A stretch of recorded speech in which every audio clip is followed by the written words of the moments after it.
안녕하십니까.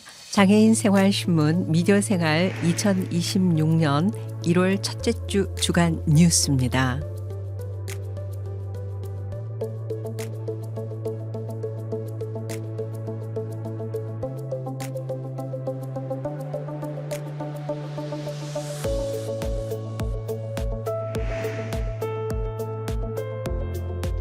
먼저 새해를 맞아 달라지는 정책들에 대한 소식입니다.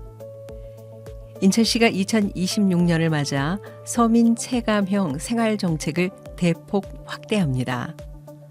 1,000원 첫 상담, 1,000원 복비, 1,000원 세탁소 등 1,000원 시리즈 정책이 올해부터 인천 전역에서 본격 시행됩니다.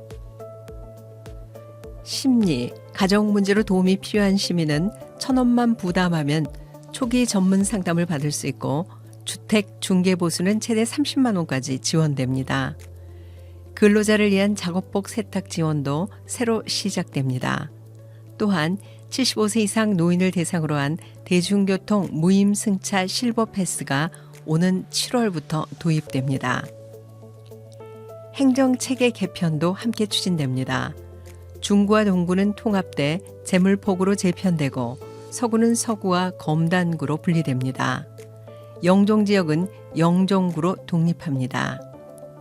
인천시는 이 같은 내용을 담은 종합정책 안내서 2026 더 좋아지는 인천 생활을 발간해 온 오프라인으로 제공한다고 밝혔습니다. 둘째 소식입니다.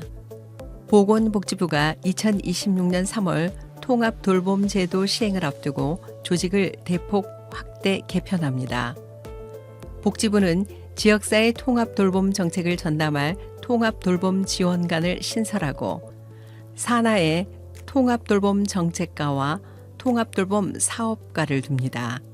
이는 노인과 장애인, 질병이나 사고로 일상생활이 어려운 사람이 살던 곳에서 계속 생활할 수 있도록 의료, 요양, 돌봄 서비스를 지역사회에서 통합 제공하기 위한 조치입니다. 이와 함께 국가재난 발생 시 보건의료 대응을 총괄하는 재난의료정책과가 정규 직제로 신설됩니다. 또 제약, 바이오 산업 육성을 위해 제약 바이오 산업과도 새로 만들어집니다. 이번 조직 개편으로 복지부는 총 39명을 증원해 통합돌봄, 재난의료, 보건의료 AI 정책 등 핵심 분야 대응 역량을 강화합니다. 세 번째 소식입니다. 맞벌이 가정과 긴급 상황을 위한 야간 돌봄 서비스가 1월 5일부터 확대 시행됩니다. 보건복지부는 전국 360개 마을 돌봄 시설에서 기존 오후 8시까지였던 돌봄 시간을 밤 10시, 일부 시설은 자정까지 연장 운영한다고 밝혔습니다. 야간 연장 돌봄은 야근이나 경조사 등으로 귀가가 늦어진 보호자를 위해 아이를 안전하게 맡길 수 있도록 공적 돌봄 체계를 강화한 사업입니다. 초등학생이라면 기존 이용자가 아니어도 이용 2시간 전 신청으로 서비스를 이용할 수 있습니다. 이용료는 하루 최대 5,000원이며 기초생활수급자와 차상위 계층은 무료로 이용할 수 있습니다. 시설 정보는 아동권리보장원 누리집과 시도별 지원센터를 통해 확인할 수 있습니다. 네 번째 소식입니다. 장애인과 노인, 임산부 등을 위한 사법지원제도가 2026년부터 한층 강화됩니다.